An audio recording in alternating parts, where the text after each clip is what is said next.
Hello everyone, welcome to all of you. Exam বন্ধু চ্যানেলে তোমাদের সবাইকে স্বাগত জানাই। তো আজকের আরও একটা ধামাকাদার ক্লাস নিয়ে চলে এসেছি। তোমাদের এবিটিএ পেজ নাম্বার 53 সলভ আজকে করাবো। তো ফার্স্ট পার্টে আমরা করব 1 থেকে 4 দাগ পর্যন্ত, ঠিক আছে? তো চলো আর কোনো কথা না বাড়িয়ে ফটাফট আমরা পেজটা দেখে নিই। আর একটা জিনিস, এই পেজে কিন্তু খুব সুন্দর সুন্দর কোশ্চেন আছে। আমি যখন দেখছিলাম কোশ্চেনগুলো যখন তুলছিলাম, দেখলাম বেশ সাধারণ যে পেজগুলো হয়, সাদামাটা যে পেজগুলো হয়, মানে বই থেকেই সব কোশ্চেন তোলা থাকে, তো সেরকম কিন্তু একটু নয়, একটু ডিফারেন্ট স্টাইলে কোশ্চেন আছে। তো যেই করুন না কেন কোশ্চেন, সেই স্যার অথবা ম্যাম যিনিই থাকুন না কেন, তার জন্য একটা বিনম্র শ্রদ্ধা তার জন্য। কারণ খুব সুন্দর কোশ্চেনগুলো অনেক ভেবেচিন্তে করেছে, সরাসরি বই থেকে নেই। তো ভালো স্টুডেন্টদের জন্য অবশ্যই এটা আহ, একটা পজিটিভ দিক বলতে পারো, কারণ তারা যেভাবে সারা বছর খেটে খুঁটে পড়াশোনা করে, তো সেই ধরনের কোশ্চেনগুলো তারাই একমাত্র করতে পারবে, ঠিক আছে?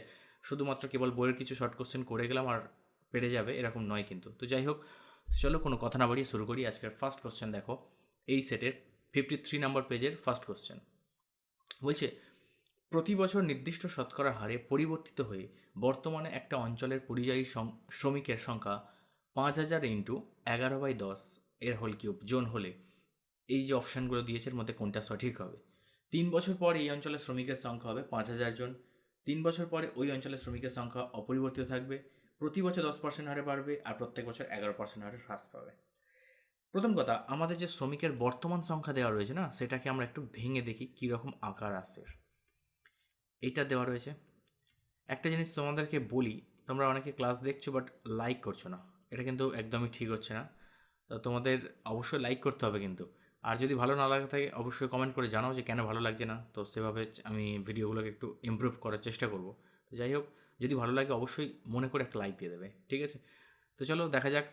11/10 এটাকে আমরা এইভাবে ভেঙে লিখতে পারি কি, 1/1 মানে 1+1/10, তাই তো? এর হোল কিউব।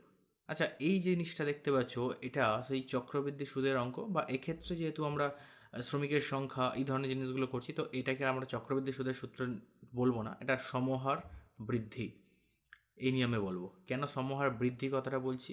কারণ এখানে প্লাস আছে, যদি এখানে মাইনাস থাকতো তাহলে আমরা লিখতাম সমহার হ্রাস, ঠিক আছে? তো এইভাবে ভাঙলে আমরা এই জিনিসটাকে এই আকারে নিতে পারি। তাহলে এবার দেখো, এই জিনিসটা কি বোঝায়? এই জিনিসটা কি 3 বছর পরে এই অঞ্চলের শ্রমিকের সংখ্যা 5,000 হবে এটাকে বোঝাচ্ছে? না, কারণ 5,000-এর পরে যদি এটাকে হোল কিউব করা যায় তাহলে আরও বেড়ে যাবে। তো অপশান এ তো এলিমিনেট করে দিলাম আমরা। অপশন বি বলছে, দেখো 3 বছর পরে ওই অঞ্চলের শ্রমিকের সংখ্যা অপরিবর্তিত থাকবে, এটা তো নয়, কারণ 5,000 তো বর্তমানে আছে। পি মানে কি, বর্তমান যে ভ্যালুটা হয়, তারপরে আবার 10% হারে বাড়ছে, তাই না? তো যদি 10% হারে বাড়ে, তো সেক্ষেত্রে আমরা এটা লিখতে পারি কি, 1+1/10, মানে অ্যাকচুয়ালি এই যে ফর্মুলাটা এটা কী ছিল, P into 1+r/100 whole to the power N, এইভাবে থাকে, তাই তো? তো এই জিনিসটা মনে মনে ভাবো, আর এর জায়গায় যদি আমি 10 লিখি, দেখো আর এর জায়গায় যদি আমি, এক সেকেন্ড, যদি আমি আর এর জায়গায় 10 লিখি, দেখো বাই 100 এর হোল পাওয়ারে এন আছে। এখন পি তো থাকলো 1 প্লাস এই 10, আর এটা যদি কাটাকাটি করি কত আসবে? এটাই তো আসবে, 10 × 10 আর 11, তাই না? 11/10, আর সেই 11/10টাকেই তো আমরা এইভাবে ভেঙেছি, তাই না? তো তার মানে এই জিনিসটাকে আমরা এই আকারে লিখতে পারি, অর্থাৎ 10/1 প্লাস 10/100। তো আমরা সেটাকে এইভাবেই অ্যাডজাস্ট করে নিচ্ছি। তাহলে কি বোঝাচ্ছে এখান থেকে? তো এটা তো হচ্ছে না, কারণ এখানে অপরিবর্তিত থাকবে বলেছে, অপরিবর্তিত থাকবে না কারণ এটা বেড়ে যাবে। তো প্রত্যেক বছর 10% হারে বৃদ্ধি পায়, দেখো এখানে আর এর মান 10 আছে, তো 10% হারে বৃদ্ধি পায়, ক্লিয়ার? তো এটা আমাদের কারেক্ট আনসার হয়ে যাবে। আর 11% হারে তো হ্রাস পায়, এটা তো হতেই পারে না, কারণ এখানে সমহার বৃদ্ধির সূত্র অ্যাপ্লাই হয়েছে, মাইনাস তো নেই, ঠিক আছে? নেক্সট কোশ্চেন দেখো, বলছে এবিসিডি ক্রমিক সমানুপাতি হলে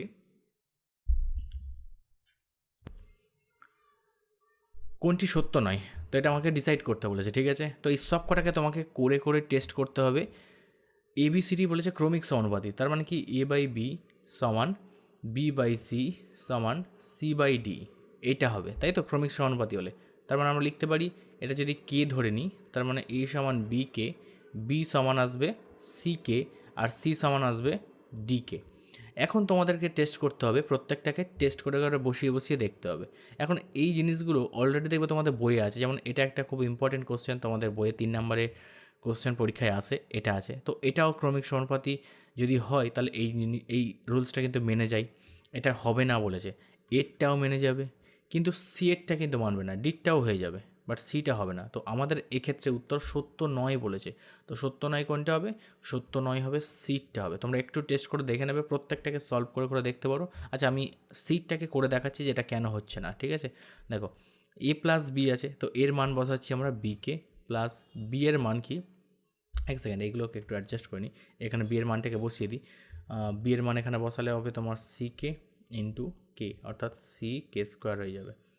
আরেকটা জিনিস, এখানে সি এর মান বসাতে হবে, সি এর জায়গায় বসালে সি কে এর মান হচ্ছে আবার ডি কে, তার মানে ডি কে ইন্টু কে মানে হবে ডি কে স্কোয়ার, তার মানে এটাও চেঞ্জ হয়ে যাবে। এটা হবে ডি কে স্কোয়ার ইন্টু কে, তার মানে হবে ডি কে কিউব। ক্লিয়ার? এটা ফাইনাল ভ্যালু চলে আসছে এর মান, তো সেটাকে বসাও ডি কে কিউব প্লাস বি এর মান কি, ডি কে স্কোয়ার, সেম সি এর মান আসবে ডি কে আর ডি, এখানেও সেম ডি বসে গেল কারণ ডি এর তো কোনো ভ্যালু নেই, আর এর মান আসবে কত, ডি কে কিউব। তো সলভ করলে এখান থেকে কী পাবে দেখো, এখান থেকে ডি কমন নিলে বা ডি কে স্কোয়ার কমন নিয়ে নাও, নিলে পেয়ে যাবে এখান থেকে কে প্লাস ওয়ান, এখান থেকে ডি কমন নিলে হবে কে প্লাস ওয়ান, এখান থেকে ডি কমন নিলে হবে ডি, এটা হচ্ছে সি এর মান ডি কে, ঠিক আছে। ডি কমন নিলে হবে ওয়ান প্লাস কে কিউব, তখন আলটিমেটলি আসছে ডি কিউব কে স্কোয়ার কে প্লাস ওয়ানের হোল স্কোয়ার আর ওয়ান প্লাস কে কিউব, এটা আসছে। এটা তো বাম পক্ষটা করলাম, ঠিক আছে। এবার ডান পক্ষটা করে দেখি। ডান পক্ষে আছে A B plus BC plus CD, actually সবকটাই আমি টেস্ট করেছি, দেখলাম বাকিগুলো মিলছে না, মানে মিলে যাচ্ছে, আর এটাই কেবল মিলছে না। দেখো এর মান এখানে বসাচ্ছি সেম ডি কে কিউব প্লাস, সরি বি এর মানটা বসাতে হবে, বি এর মান হচ্ছে তোমার ডি কে স্কোয়ার, আবার ডি কে স্কোয়ার, সি এর মান হচ্ছে ডি কে ইন্টু ডি। সলভ করলে কী পাবে এখান থেকে, ডি স্কোয়ার কে টু দি পাওয়ার 5, গুণের সময় পাওয়ার যোগ হয়, আর এখানে ডি স্কোয়ার কে কিউব, আর এখানে হচ্ছে ডি স্কোয়ার কে। তো ডি স্কোয়ার কমন নিয়ে নাও, নিলে কী পাবে, ডি স্কোয়ার কে কমন নিয়ে নাও, নিলে এখানে পড়ে থাকবে কে চারটে, এখানে কে পড়ে থাকবে দুটো, আর এখানে একটাও কে পড়ে থাকবে না, পুরোটাই বেরিয়ে গেছে মানে 1। তো দেখো এটা কি মিলছে, পুরোপুরি মিলছে না, তাই জন্য এই যে স্টেটমেন্টটা এটা কিন্তু সত্য হবে না। বুঝতেই পারছো কতটা জটিল একটা অঙ্ক আছে শর্ট কোশ্চেনে, তোমাদেরকে সব কটাকে টেস্ট করে দেখতে হবে যে অ্যাকচুয়ালি কোনটা হচ্ছে কি কোনটা হচ্ছে না, ঠিক আছে। নেক্সট কোশ্চেন আমরা চলে আসি। বলছে নিচের কোন ক্ষেত্রে ত্রিভুজ দুটি সদৃশ কিন্তু সর্বসম নয়? ত্রিভুজ দুটোর আকার কিন্তু আকৃতি আলাদা। আচ্ছা, আমি একটা জিনিস বলে দিই আগে সবার ফার্স্ট, সদৃশ আর সর্বসম এই দুখানা জিনিস তোমাদের ডিস্টার্ব হবে, এই দুটো টার্মই তোমাদেরকে বুঝতে সমস্যা হবে এই অঙ্কের জন্য, বাকি কিছুই অসুবিধা নেই। সদৃশ কাকে বলে? যখন দুটো ছবির আকৃতি সমান হবে, আকৃতি মনে রাখবে, তারা সদৃশ হয়। আর সর্বসম হলে তাদের আকার সমান হতে হবে, ঠিক আছে। এবার দেখো এখানে বলেছে সদৃশ হবে, একটা ছবি এঁকে দেখায়, আকৃতি মানে কোনটার কথা বলছি, ধরো একটা ছবি এরকম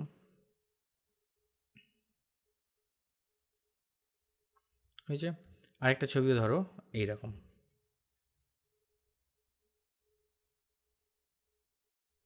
এ বলবে এখানে আকার, তো আকারের কথা আমি আসছি না, আমার তো জাস্ট আকৃতি দেখতে বলেছে। আকৃতি কি সমান? ধরে না এটা সমবাহু ত্রিভুজ,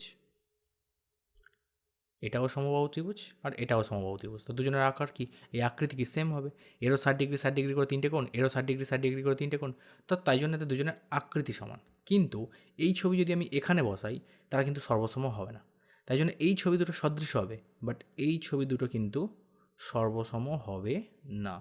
কেন হবে না? কারণ এদের আকার সমান নয়। কোণ তো মিলে যাচ্ছে, এটা তো সদৃশ্য হচ্ছে, কিন্তু আকার সমান নয়, কারণ এর প্রত্যেকটা বাহু হয়তো 2 সেমি 2 সেমি 2 সেমি, এর প্রত্যেকটা বাহু ধরো 2 সেমি 2 সেমি 2 সেমি, আর এর প্রত্যেকটা বাহু ধরো 4 সেমি 4 সেমি 4 সেমি, তো এর আকার আলাদা, তাই জন্য এরা কিন্তু সর্বসম হবে না। ওকে, তো আমাদের দেখতে হবে কি সদৃশ হবে, বলছে দেখো সদৃশ কিন্তু সর্বসম নয়, মানে আকৃতি সমান হবে কিন্তু আকার সমান হবে না। কোন অপশান আছে দেখো, আকৃতি সমান, তো আকৃতি এক কিন্তু আকার আলাদা, তো আমাদের সর্বসম নয় বলেছে, তার মানে আকার কি আলাদা হতে হবে, তার মানে এটাই হবে অপশান বিটা হবে কারেক্ট অ্যান্সার। ক্লিয়ার? বোঝা গেছে? দেখো দুটোর আকৃতি সেম, ত্রিভুজ দুটোর আকৃতি সেম হবে, কারণ সদৃশ্য হতে হবে, তার মানে আকৃতি দেখো সেম আছে। ক্লিয়ার? আর সর্বসম নয় বলেছে, তার মানে আকারকে সমান করা যাবে না, তো আকার দেখো আলাদা আছে, তো মিলে গেল অপশন বি। বোঝা গেছে? তো খুব সুন্দর সুন্দর কোশ্চেন, সেটটা করাতেও খুব মজাই লাগছে। তো তোমাদের হয়তো একটু প্রবলেম হতে পারে, যেহেতু যদি এইভাবে প্র্যাকটিস করে থাকো প্রথম থেকে তোমরা, তাহলে কোনো সমস্যার কথা নয়। বাট যদি একদম পুরো বই ঘেঁষা প্র্যাকটিস করে থাকো, তাহলে সেক্ষেত্রে একটু কোশ্চেনটা তোমাদের জন্য ডিফারেন্ট মনে হতে পারে। যাই হোক, প্র্যাকটিস করিয়ে দিচ্ছি, ভালো করে দেখে নাও আর মন দিয়ে প্র্যাকটিস করতে থাকো। ওকে, বলছে দেখো আর একক বহির্ব্যাসার্ধ এবং আর একক অন্তর্ব্যাসার্ধ বিশিষ্ট একটা ফাঁপা অর্ধগোলাকৃতি বাটির সমগ্র তলের ক্ষেত্রফল কত হবে? তাহলে সবার ফার্স্ট আমাদের একটা এখানে ছবিটা তৈরি করে নিতে হবে। ধরো এই একটা অর্ধগোলাকৃতি বাটি রয়েছে, ফাঁপা বাটি, অবশ্যই তো অর্ধগোলাকৃতি। ধরে না, মোটামুটি আমি বোঝানোর জন্য একটা বাটি আঁকার চেষ্টা করছি, ঠিক আছে? এটা একটা ধরো ফাঁপা বাটি। তো ফাঁপা বাটি মানে ভিতরটার তো কিছু না থাকলেও উপরের এই যে তলটা, এই যে অংশটা, এটা তো ভরাট থাকবে না নিশ্চয়ই, ভিতরের অংশটা নিশ্চয়ই ভেসে থাকবে না। এরকম হয় ফাঁপা বাটি, এরকম টাইপসের দেখতে হবে, তাই না? ভিতরেরটা ফাঁপা। এখন আমাদের বলেছে অর্ধগোলাকৃতি বাটির সমগ্রতলের ক্ষেত্রফল। তো সমগ্রতল মানে কি? পাশের এই যে তলটা নিচের দেখতেই পাচ্ছ, এই তলটার ক্ষেত্রফল বের করতে হবে, প্লাস তার সাথে এই ভিতরে বাটির যে গায়ে, পুরো বাটির ভিতরের কথা বলছি, এই যে বাটি ধরে না, একটা বাটি এইভাবে একটা বাটি রয়েছে, তো এর যে গা বরাবর যেটা রয়েছে ভিতরে, ঠিক আছে, এটা বের করতে হবে, বাইরের তলটাকে নিতে হবে, আর উপরে যে চার ধার মানে এখানে রাউন্ড যেহেতু, সেই পুরো ধারটাকে নিতে হবে। ক্লিয়ার? তো সেট তিনটাকে যোগ করতে হবে, নিলেই হয়ে যাবে সমগ্রতলের ক্ষেত্রফল। তাহলে বাইরের জন্য কত আসবে? একটা গোলকের ক্ষেত্রে পৃষ্ঠতলের ক্ষেত্রফল কত হয়? 4πr², যেহেতু এটা অর্ধেক তাই জন্য এটা 2πr² এলো। ওকে, প্লাস আচ্ছা একটু, এইটা হচ্ছে আর, ভিতরেরটা হচ্ছে আর বাইরেরটা হচ্ছে ক্যাপিটাল আর। ওকে, তাহলে আমরা ফার্স্ট বাইরেরটা নিচ্ছি, তাই জন্য এখানে ক্যাপিটাল আর লিখব। নেক্সট আসবে কি? ভিতরের যেটা, ভিতরের তলটা কি আসবে?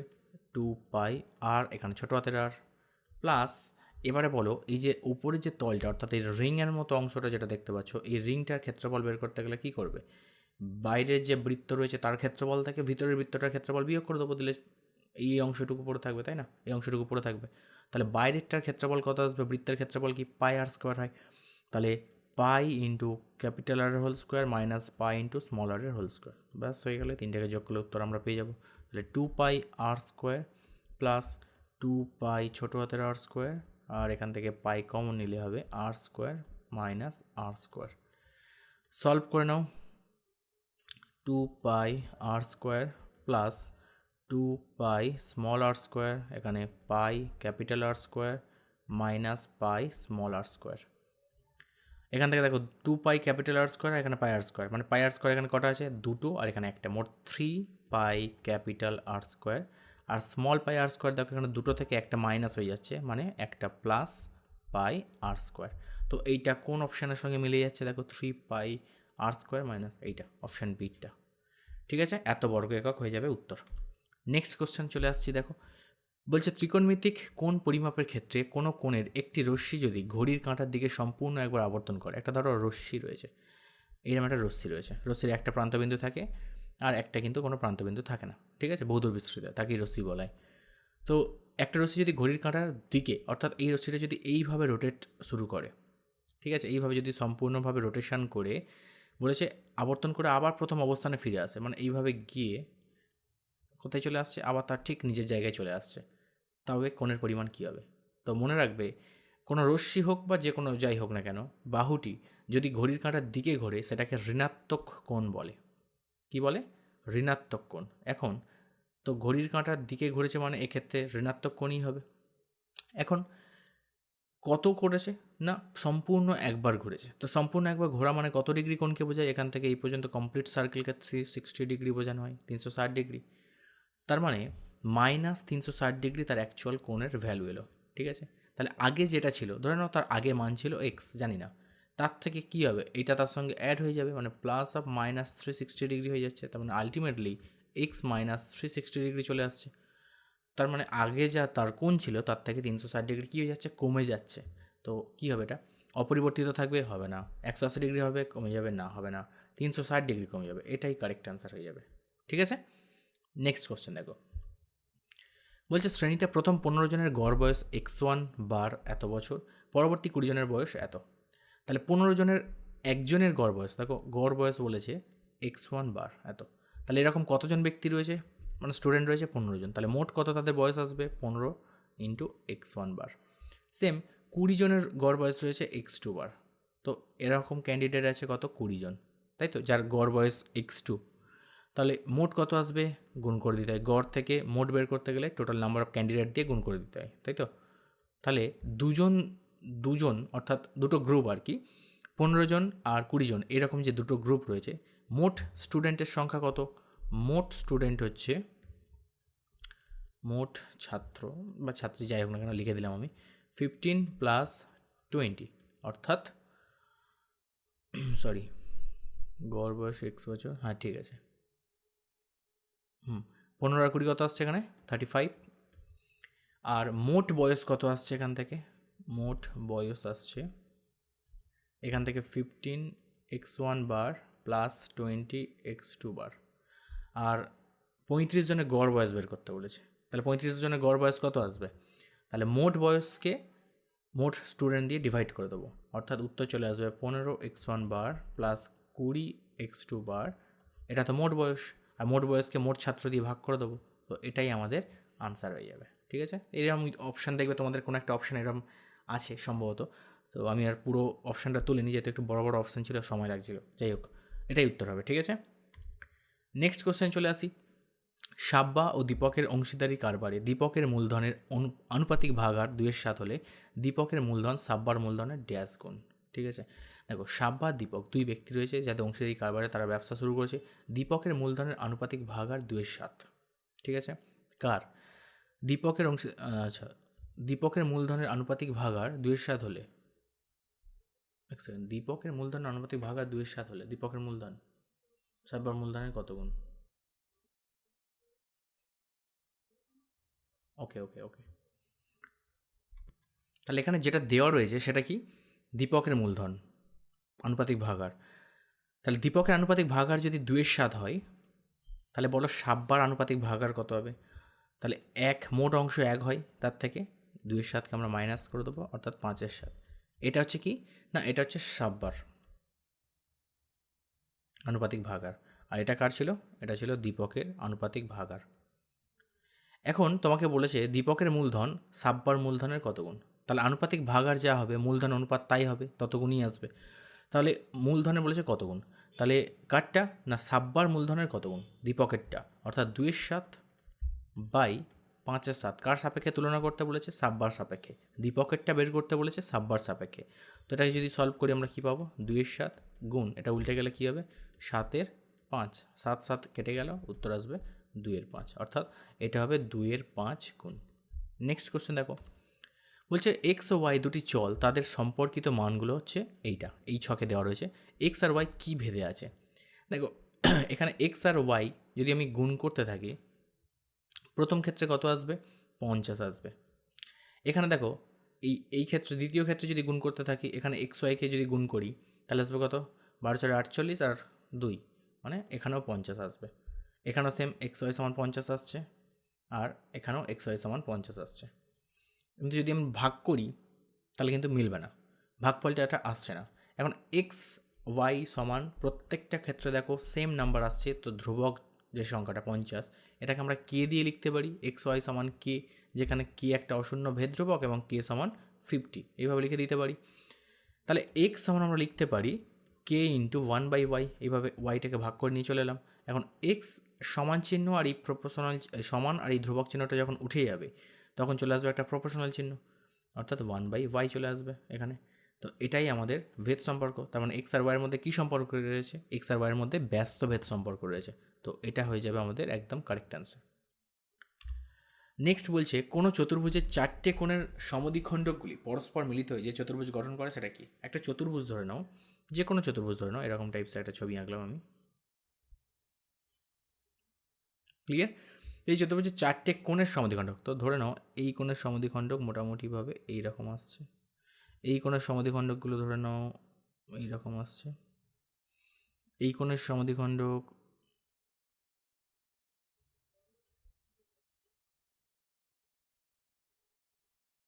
এরকম যাচ্ছে, আর এই কোণের সমদ্বিখণ্ডক এই হয়েছে। তো এই যে চারটে কোণের সমদ্বিখণ্ডগুলি পরস্পর মিলিত হয়ে যে চতুর্ভুজ গঠন করে সেটা কি? দেখো এইখানে ছবিটা একটু হয়তো ডিফারেন্ট হয়েছে, বা ডিফারেন্ট অবশ্যই ডিফারেন্ট, একটুখানি পুরোটাই ডিফারেন্ট। তো এই যে ছোট্ট মতো বক্স আকারে তৈরি হয়েছে দেখতে পাচ্ছ এইটা, তো চারটে কোণের এই যে চারটে কোণ দেখতে পাচ্ছ তার সমদ্বিখণ্ডকগুলি পরস্পর মিলিত হয়ে যে চতুর্ভুজ গঠন করে, অর্থাৎ এই যে বাহুটা এইটা এইটা এইটা আর এইটা, ঠিক আছে, এটা কিন্তু একটা বর্গক্ষেত্র হয়। ক্লিয়ার? বর্গক্ষেত্র হবে। তো একটু তোমরা দেখে রাখবে এটা, কারণ ডাইরেক্ট কোশ্চেন এরকমভাবে এটা তোমাকে মনে রাখতে হবে, কারণ পরীক্ষা হলে নাহলে তোমাকে ছবি এঁকে এঁকে টেস্ট করতে হবে, ঠিক আছে? অথবা তুমি জ্যামিতি বক্সের মানে পেন্সিল স্কেলের সাহায্যে একটা এরকম চতুর্ভুজ আঁকো আর তাকে সমদ্বিখণ্ডিত করে দেখো, বর্গক্ষেত্রই পাবে। নেক্সট কোশ্চেন দেখো, বলছে একটা আয়তক্ষেত্রাকার টুকরোর দৈর্ঘ্যকে অক্ষ ধরে অক্ষের চারপাশে টুকরোটিকে একবার পূর্ণ আবর্তনের ফলে যে ঘনবস্তু তৈরি হয়, একটা আয়তকার ক্ষেত্র আছে, এটা আয়তক্ষেত্র, ঠিক আছে? তার এই দৈর্ঘ্য বরাবর অংশটাকে ধরে এইভাবে পুরো রোটেট করা হলো, তা কী পাবো? লম্ববৃত্তাকার চোঙ পাবো, তাই না? অর্থাৎ চোঙ পাবে এখান থেকে, লম্ববৃত্তাকার চোঙ, যেহেতু আয়তক্ষেত্র তাই জন্য লম্ববৃত্তাকার চোঙ পাবে। নেক্সট, একটা সমকোণী ত্রিভুজের কোনো একটি সূক্ষ্মকোণের কোসাইন হয় তা হলো দ্বারা প্রকাশিত ত্রিকোণমিতিক অনুপাত একটি ড্যাশ অনুপাত। আচ্ছা আচ্ছা আচ্ছা, কোসাইনকে কীভাবে লেখা হয়? কসকে লেখা হয় ভূমি বাই অতিভুজ। তো এটা কি একটা সাধারণ অনুপাত, তো তাই না? ভূমি বাই অতিভুজ, অর্থাৎ একটা সমকোণী ত্রিভুজ যদি এরকম হয়, এটাই তো সেই কোসাইনের মান, যেখানে এটা ভূমি আর এটা অতিভুজ। তো এটা একটা সাধারণ অনুপাতকে বোঝায়, ঠিক আছে? এটা একটা সাধারণ হবে। নেক্সট, বলছে পাড়ার ক্রিকেট খেলায় 5 জন 7 স্কোর করেছে, 4 জন করেছে 15, 2 জন করেছে 10 এবং 11 জন করেছে 2 জন। অর্থাৎ এখানে X I R F I যদি আমরা একটা টেবিল তৈরি করি, এক্স আই মানে কোন মানটা, ঠিক আছে, আর কতজন স্কোর করেছে সেটা হচ্ছে এফ আই। তো 5 জন স্কোর করেছে 7, ঠিক আছে, 5 জন 7 স্কোর করেছে, অর্থাৎ 7 স্কোর করেছে 5 জন, এমন মানে 7 যে একটা এক্স আই বা শ্রেণী বলতে পারো। তো এইরকম শ্রেণীর কতজন মেম্বার রয়েছে? 5 জন মেম্বার রয়েছে। 4 জন করেছে 15, উল্টে পাল্টে লেখা আছে, ঠিক আছে, একটু খেয়াল করে লিখবে, যেন টানা লিখে যেন 4 আর এখানে 15 না, 4 জন করেছে 15, অর্থাৎ 15 হচ্ছে স্কোর, সেরকম ক্যান্ডিডেট আছে 4 জন, এটা কিন্তু স্কোর। একটু বুঝে শুনে লিখবে, কারণ হয়তো প্রথমটা ভাবছি এখানে বসিয়ে দেবো আর পরেরগুলো এখানে বসিয়ে দেবো, তাহলে কিন্তু উত্তর পুরো ভুল হয়ে যাবে। 2 জন করেছে 10, তার মানে 10 যে স্কোরটা সেরকম পাবলিক আছে 2 জন। আর 11 জন করেছে 2, বুঝতেই পারছো 2 রান করেছে 11 জন। তাহলে এবার বলো খেলায় স্কোরের সংখ্যাগুরু মান, তো সংখ্যাগুরু মান যেটা সব থেকে বেশি বার থাকে, 5 4 2 11, 11 মধ্যে কোনটা বেশি? 11। তাহলে সংখ্যাগুরু মান কোনটা হয়ে যাবে? 2 হবে সংখ্যাগুরু মান, ঠিক আছে? অর্থাৎ 2 মানে কবার রয়েছে? 11 বার রয়েছে, সব থেকে বেশি বার রয়েছে, তাই জন্য এখানে এই যে টেবিলটাতে সংখ্যাগুরু মান হবে কত? 2। ক্লিয়ার? এটাই আমাদের আনসার।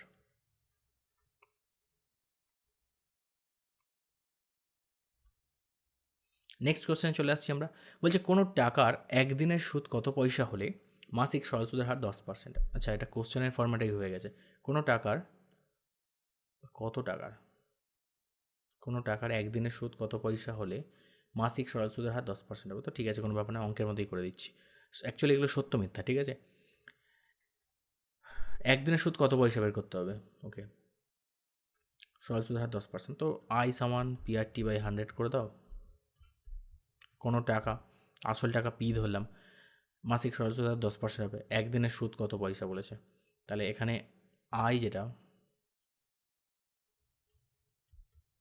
সুদটা বের করতে বলেছে, কত পয়সা সুদ, ঠিক আছে, আসল টাকা পি থাকলো, আর যেটা আছে সেটা 10%, ওকে, টাইম যেটা দেওয়া আছে একদিন, তো একদিন মানে আমাকে এটা বছরের হিসাবে 1/365 লিখতে হবে, আর বছরের হিসাবে হয় বাই 100। ক্লিয়ার? এই তো এখান থেকে এলিমিনেট করলে কত আসবে? 10 আসবে, তার মানে পি বাই 365 আর একটা শূন্য, এটা। এখন এটা কি এত, আইটা কি এটা টাকাতে আসবে, এটা টাকা। আমাদের বলেছে একদিনের সুদ, তো একদিনের সুদ হচ্ছে এত টাকা, কিন্তু কত পয়সা বলেছে। তো টাকা থেকে পয়সায় যেতে গেলে কী করতে হবে, 100 দ্বিগুণ করতে হবে। তাহলে আসবে কত, আরও 5 দিয়ে কাটো, 5 দুগুণে 10, 5 7 35, 5 3 15, তার মানে 2p/73, এত টাকা, এত পয়সা, একদিনের সুদ হবে এত পয়সা। ক্লিয়ার? বলেছে কোনো দ্বিঘাত সমীকরণে দুটো বীজের মধ্যে একটি বাস্তব কিন্তু অপরটি বাস্তব নয়, তো এটা কি সত্য মিথ্যা বলেছে। তো এই স্টেটমেন্টটা কি, এটা একদম মিথ্যা হবে। কারণ কি, আমি বলেছিলাম না, একটা দ্বিঘাত সমীকরণের যে নিরূপক সেটা কি, b² - 4ac, এর তিনখানা কারণ হতে পারে। একটা b² - 4ac মান >0 হয়, একটা b² - 4ac <0 হয়, আর b² - 4ac = 0 হয়। তো যখন >0 হয় তখন কি হয় না, এটা হচ্ছে তোমার বাস্তব ও অসমান বীজ আসবে, অর্থাৎ দুখানা যে উত্তর আসবে দুটো আলাদা আলাদা উত্তর আসবে। এখানে অবাস্তব বীজ আসবে, ঠিক আছে, দুটি বীজ অবাস্তব কিন্তু এখানে, আর এখানে কিন্তু বাস্তব আর দুটো বীজ সমান আসবে, সমান। তার মানে এমন কোনো কন্ডিশন এলো কি যেখানে একটা বীজ বাস্তব আর একটা বীজ অবাস্তব, হতে পারে না, এর বাইরে তো কোনো কারণই নেই দ্বিঘাত সমীকরণের ক্ষেত্রে। তাহলে এখানে এরকম কিছু হতে পারে না, নয় দুটো বীজ বাস্তব হবে আর নয় দুটো বীজ অবাস্তব হবে, একটা বাস্তব একটা অবাস্তব, এরকম কিচ্ছু হবে না। ক্লিয়ার? নেক্সট দেখো, বলছে কয়েকটি ভিন্ন বৃত্তের অর্ধবৃত্তস্থ কোণের মান সমান হলে বৃত্তগুলো অবশ্যই সর্বসম। কয়েকটি ভিন্ন বৃত্তের অর্ধবৃত্তস্থ কোণের মান, তার একটা বৃত্ত রয়েছে, এইটা একটা আর একটা ছোটো মতো আঁকলাম। এইটার ক্ষেত্রে অর্ধবৃত্তস্থ কোণ ধরে নিলাম আমরা, এইটা টানছি, আর এটার ক্ষেত্রে আমরা অর্ধবৃত্তস্থ কোণ ধরো এরকম টানছি, ঠিক আছে। এবার বৃত্তের অর্ধবৃত্তস্থ কোণের মান সমান হলে তো এটা 90 ডিগ্রি হবে, এটাও 90 ডিগ্রি হবে, কারণ অর্ধবৃত্তস্থ কোণ সমকোণ হয়, এটা একটা উপপাদ্য। তো বৃত্তগুলো অবশ্যই সর্বসম, তার মানে সর্বসম হবে এমন কোনো গ্যারান্টি আছে? এই বৃত্তটা বড় বৃত্ত, এর ব্যাসার্ধ একটু বেশি হবে, এটা তো ছোটো বৃত্ত, এর ব্যাসার্ধ কম হবে, ছোট হবে, তো স্বাভাবিক বলেছে সর্বসম হবে। তো এই স্টেটমেন্টটা কী হবে, মিথ্যা। সদৃশ্য হতে পারে, একটু আগে আমি বলেছি সদৃশ্য হতে গেলে আকৃতি সেম হতে হয়, দেখো দুটো বৃত্ত দুটো আকৃতি সমান, তাই জন্য এরা সদৃশ্য হতে পারে, কিন্তু সর্বসম হতে গেলে দুজনের সেম টু সেম আকার হতে হবে। অর্থাৎ এখানে একটা বৃত্ত যে বড় আছে আর একটা বৃত্ত যে ছোটো আছে এটা হবে না, কিন্তু এরা বলেছে অবশ্যই সর্বসম হবে, তো অবশ্যই সর্বসম হবে এমন কোনো গ্যারান্টি নেই, ঠিক আছে। কারণ এর ক্ষেত্রেও দেখো অর্ধবৃত্তস্থ কোণ সমকোণ, এর ক্ষেত্রেও সমকোণ, দুটো কোণ সমান, কিন্তু একটা বড় একটা ছোট, সমান হচ্ছে কি, হচ্ছে না, তাই জন্য এক্ষেত্রে সর্বসম হবে না, তাই জন্য স্টেটমেন্ট মিথ্যা। নেক্সট, লম্ববৃত্তাকার শঙ্কুর শীর্ষবিন্দু থেকে বৃত্তাকার ভূমির উপর লম্ব অঙ্কন করা হলে তা ভূমিকে যে কোনো বিন্দুতে স্পর্শ করে। দেখো একটা লম্ববৃত্তাকার শঙ্কু আঁকি, এটা দ্বারা একটা লম্ববৃত্তাকার শঙ্কু বলেছে শীর্ষবিন্দু থেকে বৃত্তাকার ভূমির উপর দেখো একটা লম্ব টানা হয়েছে, তা ভূমিকে যে কোনো বিন্দুতে স্পর্শ করতে পারে। তো ভূমিকে যে কোনো বিন্দুতে কি স্পর্শ করে না, লম্ব বৃত্তাকার শঙ্কু বলেছে, তোমাকে বলেনি যে কোনো টাইপসের কোনো শঙ্কু, অর্থাৎ তুমি একটা এরম টাইপসের ছবি আঁকলে, একটা বৃত্ত আঁকলেই, তলারটা বৃত্তাকার আঁকলে, আর শঙ্কুটা তুমি আঁকলে এই রকম, এটা কিন্তু লম্ব বৃত্তাকার শঙ্কু নয়। লম্ব বৃত্তাকার শঙ্কু কী হয়, নিচে যে বৃত্ত আছে প্রত্যেক স্টেপে তার 1/3 অংশ করে তার ব্যাসার্ধ কমতে থাকে কমতে থাকে, কমতে কমতে একটা সময় পরে গিয়ে কী হয়, মূল বিন্দুতে মিলে যায়, তো তাকে গিয়ে লম্ববৃত্তাকার শঙ্কু বলা হবে, এটাকে কিন্তু লম্ববৃত্তাকার শঙ্কু বলা হবে না। তো এইরকম লম্ববৃত্তাকার শঙ্কু যদি হয় তাহলে অবশ্যই এই যে নিচের বৃত্তাকার ক্ষেত্রে কেন্দ্রতে গিয়ে স্পর্শ করবে, বলেছে যে কোনো বিন্দুতে স্পর্শ করে, তো যে কোনো বিন্দুতে কী স্পর্শ হবে, এখানে লম্ব দেখো, এখানে লম্ব এখানে গিয়ে স্পর্শ করছে, ঠিক আছে। বাট এখানে কোথায় হচ্ছে, লম্ববৃত্তাকার শঙ্কুর ক্ষেত্রে পার্টিকুলার একটা বিন্দুতে গিয়ে, আমি যদি একটা ছোটো যদি একটা লম্ববৃত্তাকার শঙ্কু আনি, দেখো নিচে যে বৃত্ত রয়েছে তার ক্ষেত্রেও দেখো সেই তার মাঝখানের পয়েন্ট, অর্থাৎ বৃত্তের কেন্দ্রে গিয়ে টাচ করবে, এখানেও সেই কেন্দ্রে, ঠিক আছে। তো লম্ববৃত্তাকার যদি শঙ্কু হয় তাহলে সেক্ষেত্রে ভূমিকে কিন্তু কোথায় স্পর্শ করবে না, কেন্দ্রে একটা নির্দিষ্ট বিন্দুতেই স্পর্শ করবে, কিন্তু এখানে বলেছে যে কোনো বিন্দুতে, তাই জন্য এখানে স্টেটমেন্ট হয়ে যাবে মিথ্যা। ওকে, ভালো করে বুঝে করবে, কোশ্চেনের সামান্য শব্দ এদিক ওদিক করলে কিন্তু কোশ্চেন চেঞ্জ হয়ে যাবে, উত্তর চেঞ্জ হয়ে যাবে। চলে আসছি পরের কোশ্চেনে, একটা সমকোণী ত্রিভুজের একটা নির্দিষ্ট সূক্ষ্মকোণ থিটার সাপেক্ষে লম্বের দৈর্ঘ্য ভূমি দৈর্ঘ্যের থেকে বড়। আচ্ছা, একটা ধরনের সমকোণী ত্রিভুজ আঁকলাম যার থিটার সাপেক্ষে, এটা ধরো থিটা কোণ, এটা তো অবশ্যই 90 ডিগ্রি হবে, ঠিক আছে। এবারে লম্ব বলেছে ভূমির থেকে বড়। তো দেখতেই পাচ্ছ লম্বটাকে আমি একটু বড় এঁকেছি, এবিটা হচ্ছে আমার লম্ব আর বিসিটা হচ্ছে ভূমি আর এসিটা হচ্ছে অতিভুজ। বলেছে ভূমি দৈর্ঘ্য হলে থিটার মান 30 ডিগ্রি হতে পারে না। দেখো থিটার মান 30 ডিগ্রি, 45 হলে সমান সমান হয়। মনে রাখবে 45 হলে ট্যান 45 হলে কী হয়, 1 হয়। ধরে নাও এটা এবি, এটা সি, তো আমরা এরম লিখি না, এবি বা এবিসি ট্যান কত হয় 45 ডিগ্রি, যদি এটা 45 ডিগ্রি আমরা ধরে নিই আর কি। ক্লিয়ার? তাহলে এবি বাই বিসি, তাহলে এবি ট্যান 45-এর মান কত হয় 1, আর তার সঙ্গে বিসিটা গুণ করলে হবে কত বিসি। তাহলে এবি সমান বিসি আসছে, অর্থাৎ এই দুটো তখন সমান সমান হয়। এখন যত আস্তে আস্তে এটা বাড়তে থাকবে কোণের মান, অর্থাৎ 45 থেকে আস্তে আস্তে বেড়ে বেড়ে যখন 50 হয়ে 60 হয়ে যাবে, তখন কি হবে, তখন আস্তে আস্তে ভূমি দেখো ছোট হতে থাকবে, তাই না? যত কোণ বড় হবে ভূমি তত ছোট হবে, আর যত আস্তে আস্তে এইভাবে কোণটা বাড়তে থাকবে দিকে দিকে দূরে চলে যাবে, ঠিক আছে, তখন দেখো লম্বের থেকে ভূমিটা আস্তে আস্তে বড় হতে থাকবে। তো এখানে বলেছে লম্বের দৈর্ঘ্য ভূমির থেকে বড়, তা লম্বের থেকে ভূমি বড়, তার মানে কি কোণটা অনেক ক্লোজ আছে, ঠিক আছে। অর্থাৎ আর যাই হোক সেটা 45-এর থেকে তো কম হতে পারে না, কারণ 45 হলেও সমান সমান হবে, কিন্তু এখানে লম্ব বলেছে বড় আছে, তা লম্ব বড় আছে মানে ভূমি নিশ্চয়ই ছোট। তাহলে ভূমি ছোট কখন হবে, যখন সেটা 45 ডিগ্রির থেকে বড় হবে, সরি 45 ডিগ্রি থেকে যখন ছোট হবে, কী বলছি আমি, সরি 45 ডিগ্রি থেকে যখন বড় হবে, মানে এই বরাবর চলে যাচ্ছি, মানে বড় মানে এইদিকে যাচ্ছি আমি, 45 ডিগ্রিতে বড় মানে আরও এদিকে চলে আসবে, লম্বের কাছাকাছি চলে আসবে, মানে 45-এর পরে 60 হবে, মানে এরম জায়গায় চলে আসবে, ঠিক আছে, এরম জায়গায় চলে আসবে। তো এখানে কী বলছে 30 ডিগ্রি হতে পারে না, তার মানে ঠিকঠাকই বলেছে, 30 হলে তো অনেক দূরে চলে যাবে, সেক্ষেত্রে ভূমি বড় হয়ে যাবে। ক্লিয়ার? তো এখানে তো ভূমি বড় নেই, এখানে লম্ব বড় আছে, তো লম্ব বড় হতে গেলে তাহলে 30 ডিগ্রি হতে পারে না, একদম কারেক্টই আছে, এটা সত্য। ঠিক আছে, কোশ্চেনগুলো কত সুন্দর সুন্দর কোশ্চেন, পুরো কনসেপ্ট জানতে হবে তোমাকে, তবে গিয়ে তুমি কিন্তু এর উত্তর পারবে। মানে শুধু ওই সাইন কস ট্যান দিয়ে করে গেছো আর দিয়েছে হাইট অ্যান্ড ডিস্টেন্সের অঙ্ক আর তুমি করে দিয়ে চলে আসবে, এমনটা নয়, কিন্তু এই কনসেপ্টগুলো তোমাকে কিন্তু থাকতে হবে, আইডিয়া রাখতে হবে। এরপর চলে আসছি রাশিবিজ্ঞানের সামেশন এফ আই সমান এন। তো দেখো একটা রাশিবিজ্ঞান যখন করি আমরা, ফ্রিকোয়েন্সি যে টেবিলটা থাকে সেটাকে আমরা সব কটাকে যোগ করি আর নিচে লিখি কি সামেশন এফ আই। আর এই যেটা আসে সেটা কি সংখ্যাগুলো মানের ক্ষেত্রে সাধারণত বা মধ্যমার ক্ষেত্রে করে এসছো, ধরো একটা কথা বলছি, এটা উত্তর আসছে 30, তুমি তখন এটাকে লেখো এন, এন জোর কি বিজোড় দিয়ে যাচাই করো, তার মানে কি এটা ঠিকঠাকই রয়েছে, যে টোটাল যে পরিসংখ্যা, মোট যে পরিসংখ্যা তাকে আমরা এন দিয়েই বোঝাই, ঠিক আছে। তো এই স্টেটমেন্ট সত্য। তো আমরা 1, 2, 3 এই 3টে দাগ কভার করে ফেললাম। ভিডিওগুলো যত লেন্দি করা হয় তত মানে রেন্ডারিংয়ের সমস্যা হয়, আপলোড করতেও সমস্যা হয়, তাই জন্য ভিডিওগুলো অনেক ছোটো ছোটো টুকরো টুকরো করে দিচ্ছি, তোমরা সব কটা ভিডিওই প্রত্যেকটা করেই পাবে, প্রত্যেকটাই পাবে। তো একটু কনসিডার করে নিও, 4 দাগের অঙ্কগুলো আমি এর পরের পার্টে দেবো, তারপরে এইভাবে আস্তে আস্তে টুকরো টুকরো দেবো, প্রত্যেক দিনই একটা করে পেজ পুরো সলভ করে দেবো, ঠিক আছে। তো থ্যাংক ইউ এভরিওয়ান, প্রত্যেককে এত দূর পর্যন্ত দেখার জন্য। ভিডিওটা ভালো লাগলে অবশ্যই একটা লাইক করে দেবে। আর আরেকটা কথা একটু বলে রাখি, গতকালের ক্লাসে আমি একটা কোশ্চেন একটু ভুল বলেছিলাম, উত্তরটা অ্যাকচুয়ালি বেখেয়ালিভাবে উত্তরটা আমি বলে দিয়েছিলাম ভুল করে। একটা বৃত্ত ছিল, বৃত্তের ভিতরে কোনো একটা বিন্দু থেকে বৃত্তের উপর কতগুলো স্পর্শক আঁকা যায়, ঠিক আছে, এইরকম ছিল আর কি। একটা বিন্দু ছিল, দাঁড়াও আমি এদিকে আঁকি, এখানে তো আমার দেখতে পাবে না। ধরো একটা বৃত্ত আছেই, তার ভিতরে একটা বিন্দু থেকে বৃত্তের উপর কতগুলো স্পর্শক আঁকা যায়, তো কোনো স্পর্শকই আঁকা যায় না। বাইরে বহিস্থ কোনো বিন্দু থেকে বৃত্তের উপর স্পর্শক আঁকা যেতে পারে, বাট ভিতরে কোনো বিন্দু থেকে স্পর্শক আঁকা যায় না। তো এর উত্তর হবে 0, ঠিক আছে। একটু তোমরা কারেকশান করে নেবে যারা আগের দিনের ক্লাসটা দেখেছো, আমি লিখেছিলাম সম্ভবত অসংখ্য, ঠিক আছে। তো এই ভুল ত্রুটিগুলোকে একটু ম্যানেজ করে নিতে হবে, কারণ পরপর অনেক সেট থাকে, তো একটার পর একটা করিয়ে আসি, খেয়াল থাকে না, হয়তো বলে গেলাম একটা।